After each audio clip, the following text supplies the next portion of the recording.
বানাতে চাইলাম কি আর বানিয়ে ফেললাম কি।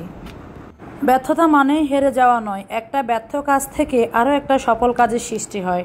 বানাতে চেয়েছিলাম কাঁঠালের রস দিয়ে গুড়, কিন্তু সে জায়গায় আমি ব্যর্থ হয়েছি। সেই রেসিপিটি আমি আপনাদের সাথে শেয়ার করেছি। এখন এত টাকা দিয়ে কেনা কাঁঠালের রসগুলো দিয়ে যে গুড় বানালাম, 1 ঘন্টা ধরে চুলা জাল করলাম, এটাকে ফেলে দেব? এটা তো ফেলে দেওয়ার মতো জিনিস হয়নি। গুড় হয়নি ঠিক আছে, তবে খুব সুন্দর একটা ফ্লেভারযুক্ত রস হয়েছে, যেটা আমি ফেলে না দিয়ে সেটা দিয়ে নতুন কিছু বানানোর চেষ্টা করছি। হয়তো ব্যাপারটা অনেকের কাছে ভালো লাগবে, তাই আমি শেয়ার করছি। আমার পেজে কয়েকদিন আগেই গেলে দেখতে পাবেন কাঁঠালের রসের একটা ভিডিও করেছিলাম, যে খেজুরের গুড় বা আখের গুড়ের মতোই গুড় হবে, কিন্তু সেটা হয়নি। তো আমি সেই গুড়টা দিয়ে আটা দিয়ে একটা ডো মেখে নিয়েছি, সামান্য একটু লবণ অ্যাড করেছি শুধু এখানে।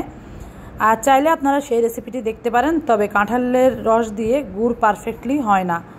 যেটা হবে সেটা দিয়ে আপনি যে কোনো একটা নাস্তা বানাতে পারবেন। তো এতক্ষণ জাল করে আসলে এটা না করাই ভালো। আমি যেটা করেছি সেটা ফেলে দিব কেন? খাবার জিনিস ফেলে দেওয়ার কোনো যৌক্তিকতাই আমার কাছে নেই। তাই আমি এটা দিয়ে খুব সুন্দর করে একটা আটার ডো মেখে নিয়েছি। প্রথম অবস্থায় অল্প করেই বানাচ্ছি আমি। যে পরিমাণ রস হয়েছিল এ দিয়ে আমি 4টা রুটির ডো মাখতে পেরেছি। এগুলো একদম গমের আটা দিয়ে করেছি, আপনারা প্যাকেটের আটা ময়দা দিয়েও করতে পারেন। সফট একটা ডো মেখে নিয়েছি, চুলায় জাল করতে হয়নি, কারণ গুড়টাই তো গরম ছিল, তো ওটার মধ্যেই করে নিয়েছি। এখন জাস্ট রুটি বেলে নিব। এই আটার রুটিটা বেলতে অনেক সহজ। রুটি বেলাটা আমার কাছে অনেক কঠিন কাজ মনে হয়, তবে গম মেশিনে ভাঙিয়ে যে গুঁড়াটা হয় এটা দিয়ে কিন্তু সহজ হয় প্যাকেটের আটা বা ময়দার তুলনায়। আর যেহেতু এটা সিদ্ধ করে নিই, খুব সুন্দর করে বেলতে পারছি, নয়তো আমার রুটিটা এতটা সুন্দর হয় না যতটা এগুলো হয়েছে। চাইলে এই কাঁঠালের রসটা দিয়ে তেলের পিঠাও বানিয়ে নেওয়া যেত, তো সেটা স্বাস্থ্যকর হবে না, তাই আমি আর বানালাম না। আমি রুটিটা বানিয়ে নিয়েছি, আর রুটিটা আমি তেলেও সেঁকবো না, আমি এগুলোকে তাওয়ায় টেলে নিব। রুটি যেভাবে ছেঁকে আর কি সেভাবে ছেঁকে নেব। তো দেখেন আমার 4টা রুটি হয়েছে, আর দেখতে কালারটা কি সুন্দর হয়েছে না? আটা দিয়ে বানালে এই রুটিগুলো এত সুন্দর হয়। তা আমি এগুলো জাস্ট রুটি শেখার মতো এখন সেঁকে নিব। আমি প্রথমে ভেবেছিলাম এই গুড়টা মনে হয় কোনো কাজে আসবে না, কিন্তু 1 ঘন্টা ধরে চুলা জাল করতে করতে ভাবলাম এতগুলো গ্যাস নষ্ট হলো, 2টা কাঁঠালের কোষ দিয়ে এই রসগুলো বানালাম, এগুলো নষ্ট করলে তো একদমই চলবে না, কারণ খাবার অপচয় করা একদমই ঠিক না, এটা তো আমরা সবাই জানি। তো আমি রুটিটা বানিয়ে নিয়েছি, আর রুটিটা এমনি এমনি খেতে এতটা মজা হবে আমি কল্পনাও করিনি। এটা খাওয়ার জন্য কোনো কিছুই লাগেনি, আসলে কাঁঠালের রস দিয়ে সুন্দর করে এভাবে রুটি বানিয়ে খাওয়া যায়। কে কে এর আগে কাঁঠালের রস দিয়ে রুটি বানিয়ে খেয়েছেন কমেন্টে অবশ্যই জানাবেন।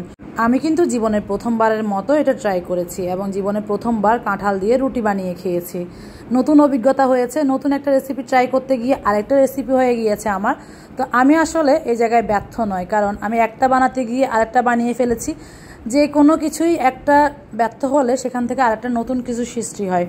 তো এখন থেকে আমি চিন্তা করছি, কখনো যদি পাকা কাঁঠাল আসে একদম নরম, সেগুলো ব্লেন্ড করে সেই রস সুরে জাস্ট ফুটিয়ে নিয়ে সেগুলো দিয়ে এভাবে রুটি বানিয়ে নেওয়া যাবে। এটা কিন্তু অনেক মজা হবে, আলাদা করে কোনো কিছু লাগবে না খেতে। রুটিগুলো দেখতেই পাচ্ছেন কতটা সুন্দর আর সফট হয়েছে।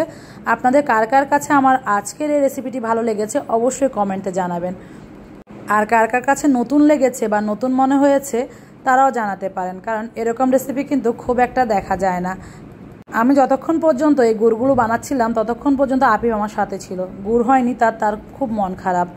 পরে সে রুটি খেয়ে অনেক বেশি খুশি, বলে গুড় হয়নি কি হয়েছে, রুটি তো অনেক মজা আম্মু। তো এভাবে চাইলে কাঁঠাল দিয়ে কিন্তু রুটি বানিয়ে খাওয়া যায়।